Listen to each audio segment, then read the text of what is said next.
ইতিহাসের পাতা খুলে খুলে দেখেন আল্লাহ নবী কি করেছিলেন পৃথিবীর জমিনে। আবু জেহেল উতবা সাইবা পৃথিবীর মানুষের মনুষ্যত্বটাকে কেড়ে নিয়েছিল, পৃথিবীর মানুষের স্বাধীনতাকে কেড়ে নিয়েছিল। আবু জেহেল উতবা সাইবা কি করেছিল?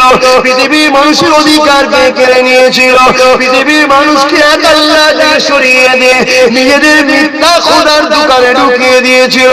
পাথরের নিজেদের তৈরি করা নকল খোদার কাছে মাথা নত করিয়েছিল। আল্লাহ নবী দুনিয়া জমিনে সে কি বলেছিল? এ দুনিয়া মানুষেরা, এই আবু জেহেল উতবা সাইবার কথা মানিস না, তোরা এক আল্লাহর দাসত্ব কর, তোরা নিজেদের মেয়েগুলোকে যেন বুঝিস না, তোরা নারীদেরকে সম্মান দিয়ে মর্যাদা দে। নারী অশুভ নয়, নারী কলঙ্কিতা না, নারী ভুগে জিনিস নয়, নারী তুমি দামি সম্পদ রে। যে ঘরে যে প্রথম নারী সন্তান এর মানে হলো ওই বাড়িওয়ালাকে সৃষ্টিকর্তা শান্তি রহমতের পয়গাম দিল।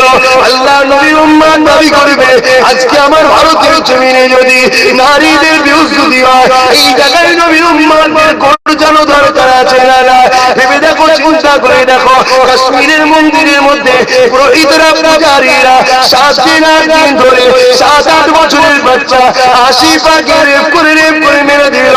এ নবী উম্মতেরা যে নবী সারা জীবন কুরবান করেছে নারীদেরকে বাঁচাবার জন্য, আজকে কাশ্মীরের মন্দিরে ওই 80 পা ইনসাফ পেল না। কি করে তোদের নেতা, তোদের মন্ত্রী, তোদের মেরে, তোদের ওপর পোস্টে যারা তোদের খেয়েছে সবাই মধ্যে 99% গাদ্দার মুনাফিক চিটিংবাজ রয়েছে। এখানে তোরা কথা বলতে গেলে তারা তখন তোদেরকে চেপে ধরে। আমি আব্বাস থেকে চাই বাংলার বুকে এমন একটা শক্তি তৈরি করবো, এই বাংলার কোন মা, এই বাংলার কোন নারী, এই বাংলার কোন মেয়ে, হোক সে হিন্দু, হোক সে খ্রিস্টান, হোক সে আদিবাসী, হোক সে দলিত, কে কি ধর্ম দেখা আমি দেখবো না। আমি দেখবো আল্লাহর সৃষ্টি কোন নারীর উপরে যদি বিরুদ্ধ হয়, আমি চাইছি এই পাড়ার দ্বারা, যুবকদের দ্বারা ওই জালিমের প্রতিশোধ নিয়ে এমন একটা সমাজ গড়ে তুলবো যেখানে নারীদের ঘরে ইসলামী স্টাইলে মর্যাদা দেওয়া হবে।